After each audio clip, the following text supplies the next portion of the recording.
What's up, YouTube? So today we're going to talk traditionals and modern traditionals. I want to see what you guys are interested in.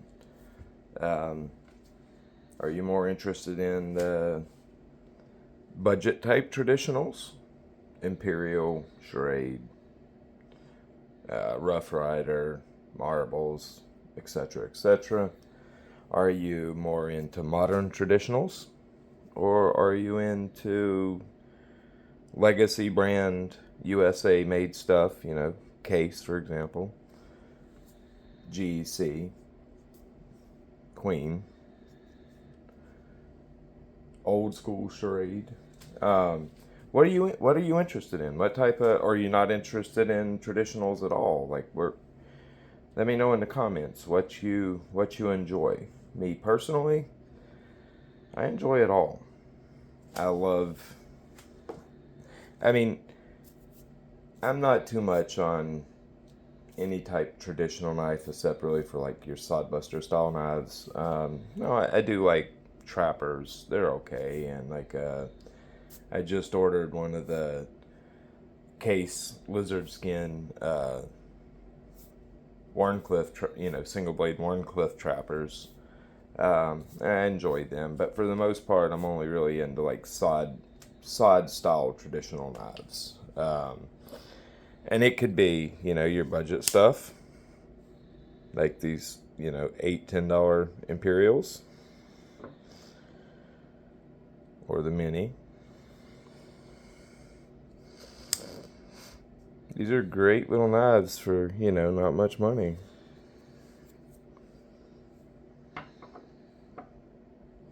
Or the Marbles. Still can't believe they can make these for and sell these for $8. Get a nice half stop, nice smooth bone, decent fit and finish. I mean, not great, but decent. $8 knife. Come on, man, that's crazy. Or are you into the high performance modern traditionals? Or should I say modern, slip joint type knives? These are really badass knives right here. Very, very nice knives. Really high performance cutters. Yeah, this old ZT.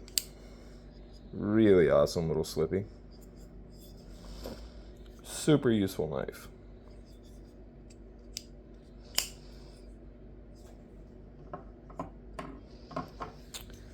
And the forever awesome Spidey K.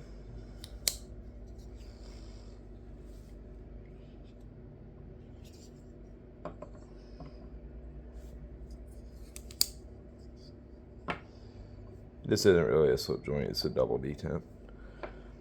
And then, you have the Sodbusters, or Sod Juniors. This is an old CV from 1990. It's an amber jig bone, carbon. Beautiful knife. And always frickin' beautiful and awesome Sea Dragon. Caribbean burnt bone. Absolutely beautiful knife. These are in stainless.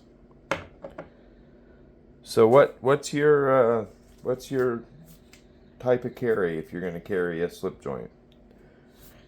What do you enjoy?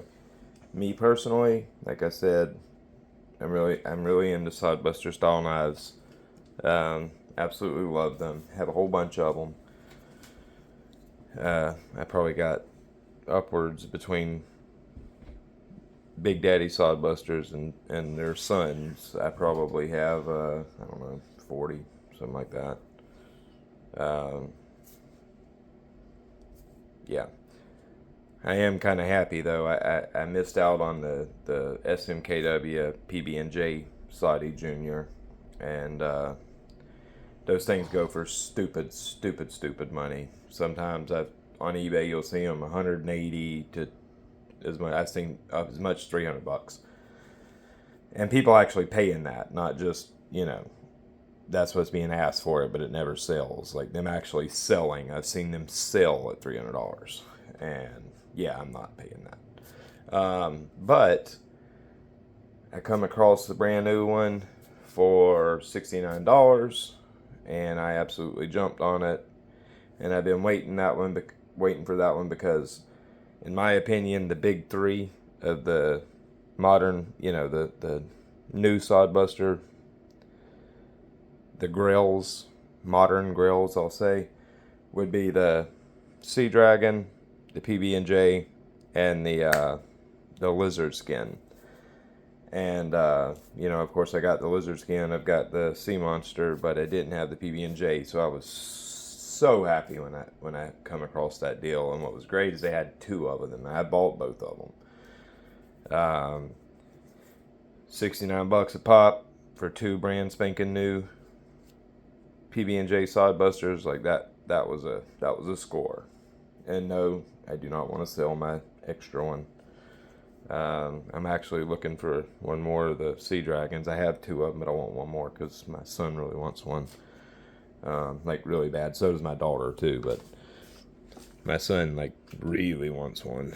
So I need to find another Sea Dragon, and I really honestly need another lizard skin one as well for my son, and probably for my daughter too.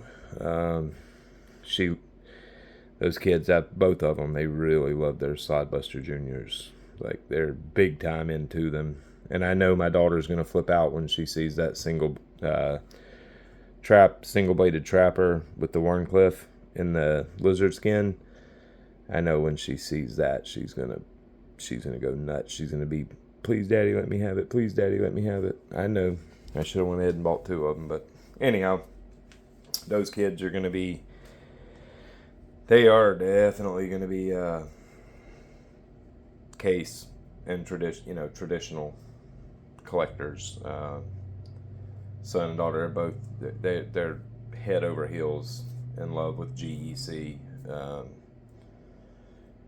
They're just really they're more into the traditionals than they are anything else in the knife world. Especially my daughter. My daughter's like, man, she loves these things. My son does too, but my daughter, she just finds them so pretty, and she loves them. But yeah, so I really need another one of these babies here. Technically two more, but really one, or at least one, I should say. But anyways, kind of got out into the weeds there. Me personally, I carry how I set myself up is I'll have a modern knife in my right pocket. That's my main knife for the day. I'll have usually I'll have a fifth pocket knife too, but I'll always have a traditional, be it, a budget one, modern slip joints, or a Saudi Junior. I'll have one of them in my right pocket. Sometimes in a slip, sometimes just in the pocket. I probably carry this one here is a 1990, but it's mint, like absolutely perfect. So I'm not going to carry that one, but I have a 1999 CV Saudi Junior, just like this. That just gets through in the pocket, no slip or anything, and that gets carried a lot and has for many, many years. That knife has been well used. But, and then, when going into the office or whatever, I enjoy carrying, something that looks really nice, like, some type of jig bone Sodbuster Junior. Yeah, that's kind of how I set myself up for carry. So I can't really say that I like one more than the other. I enjoy very much modern traditionals, and I very much enjoy traditionals, and I collect both equally. I love them. And there are a lot of cases where I'll carry a modern traditional as my right pocket knife. Now I never do that with a slip joint, um, or I mean a true traditional slip joint. Like I may carry my Spidey K as my right pocket knife, and that could be the only thing on me for the day, except for the small traditional that'll be in my right pocket. But I won't carry a. That'll be my main, is what I'm saying. Or I could, if I'm really wanting to travel light, I may throw like the ZT in my right pocket or in my fifth pocket, and that could be my main for the day. Or these.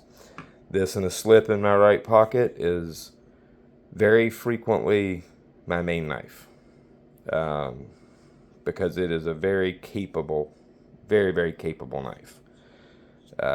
They slice great. They super, super strong locks. Like these bad boys, they got stout springs in them. Like they're ready to do the work, and they perform really good. These are M390.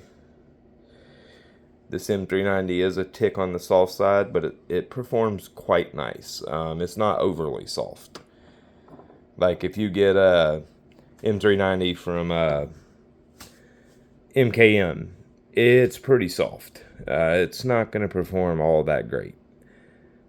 The stuff from Viper, they run it, right at 60, and it performs decent. I'll give it that. Not great, but decent. So yeah, like I said, that's an extremely capable knife. I like the Jack Wolf stuff, but I'm not too much into. Basically, I'm not going to pay $300 for any Chinese knives, or even $200 for that matter. It's just not my style. If I'm going to spend $200 on a knife, it's going to be USA made, Japan made, Taiwan made, Italian made. Rarely Italian made, but occasionally. So, but I do like the Ben Belkins is putting out some cool stuff. It's just not my style. If I could come across, like say an old one of the gunstock jacks for like $100, I probably would do that. But that's not going to happen unless it's beat the hell and back, and I'm not going to pay any more than that for a Chinese knife. But that's just me. For me, China knives that I'm going to buy are going to be like this. I'm not going to buy a whole bunch of them either. I'm not somebody who buys 500 freaking Chinese knives a month. I buy some that I'm going to actually use, but they're going to be very cheap. And to me, that's where Chinese knives shine. Now, that's not to say that I don't have some higher end Chinese knives. I most definitely do, but typically those weren't bought. Those were part of trades, or I come across a very good deal at like an estate sale or a yard sale or a flea market where somebody didn't know any better, and I pick up a $200, $300 Wee knife for $50. So it's got to be a good deal, something to where I can turn around and flip it and definitely make money, because it's probably not going to be something that I keep. And I don't have anything against China knives. I just, where I do have something where I have is personal morals, and that's, if I'm going to spend much money on a knife, it's probably going to be a USA made knife. Yeah. So, anyways, I don't know. Just felt like talking. Bored. It's late at night. I think it's 3 o'clock in the morning, 3:30 in the morning. And, insomnia is real. But, yeah, let me know. Let me know what you enjoy carrying when it comes to traditionals, or if you even do carry them. Man, that's a pretty knife. These right here you can currently get They're the carbon steel amber jig bone peach seed jig. And this is a great little knife that you can pick up for like $60. Super classy. Super pretty. Very good fit and finish on these two.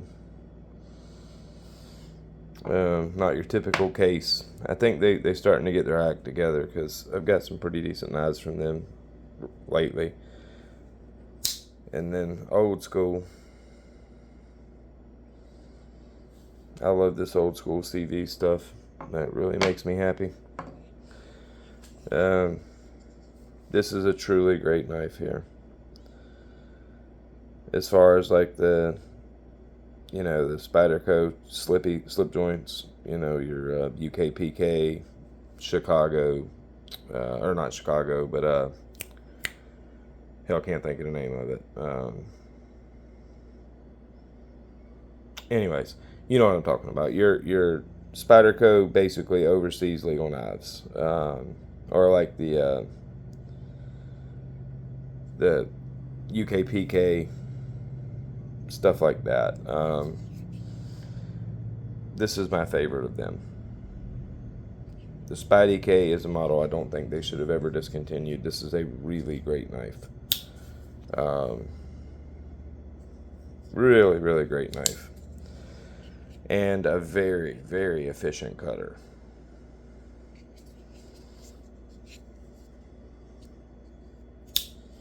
Love it. This ZT right here, just such a fantastic utility knife. Really does a bang up job. Not the best done 20 CV in the world, but not bad. Performs decent. But super comfortable in hand and ready to do a day's work. Absolute banger. Super comfortable, super useful. Solid geometry. Slices like a laser beam. Decent steel. Super stout back spring. Awesome walk and talk. And then these right here. You gotta love these because they're so cheap, yet they're built good. This is a totally usable tool. I've put these things through absolute hell over the years, and they're ready to take it. And plus, I take these, and these are awesome to do reblades on. Make a new blade for it, slap it in there, and you're ready to go. And they're dirt cheap. I don't even know how they can make and sell that for $9. Then the baby.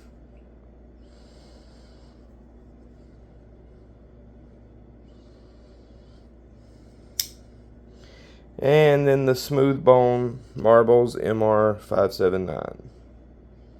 Picked these up at Chicago Knife Works for like $8.50. These are such cool little knives, and nice smooth bone. If you ever want to learn how to, do like bone dyeing or and jigging, buy you a couple of these and go to town.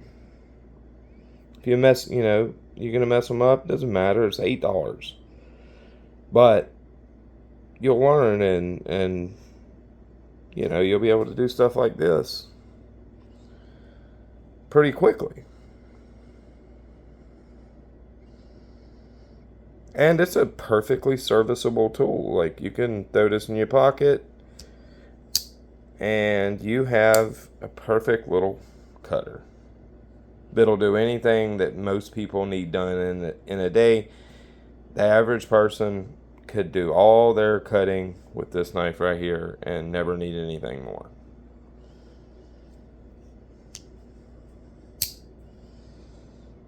So, let me know in the comments. And also,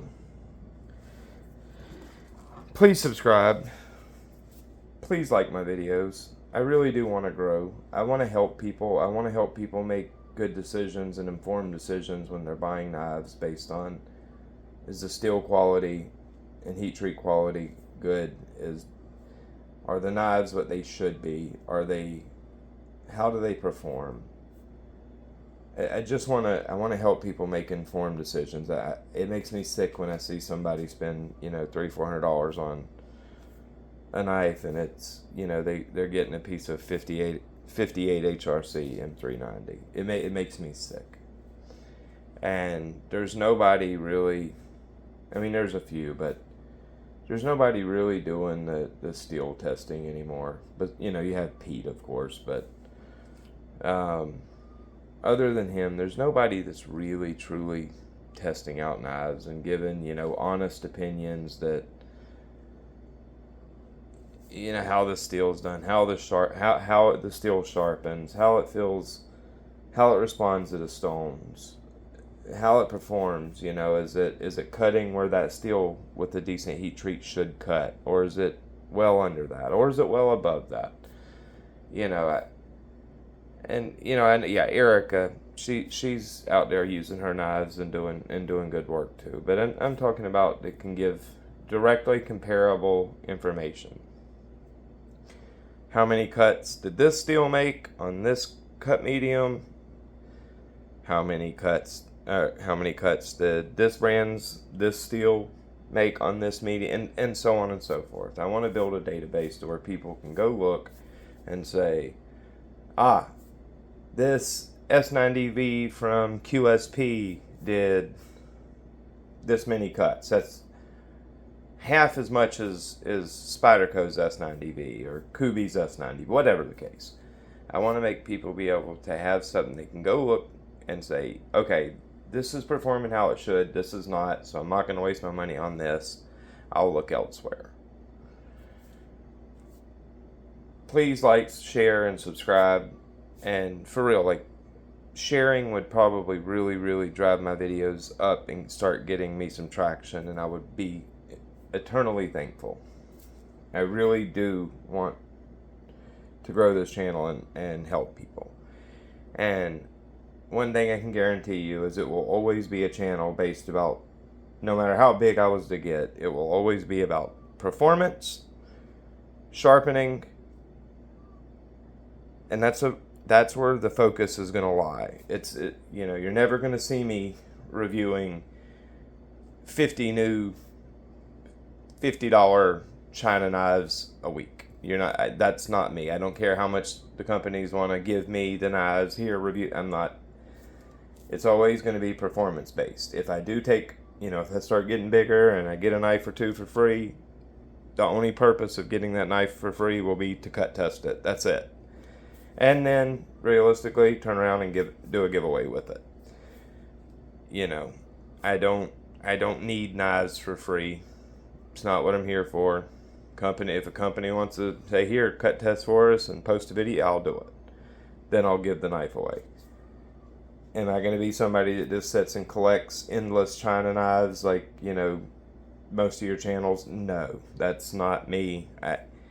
It's not my style. It's not what I enjoy about the knife community or the knife hobby. If I wanted to buy $50 knives a week, I would just do it. I have no interest in that. But I do have interest in testing knives. And I have no problem testing budget knives. I enjoy testing budget knives, just like I enjoy testing premium knives. But whatever I test, if it comes into me for free, it will go out in a giveaway. That will be forever the channel. All right, guys, 25 minutes of y'all's time. I doubt many of y'all are going to stay. I hope you do. But please, like, share, and subscribe. And y'all have an absolutely awesome Sunday.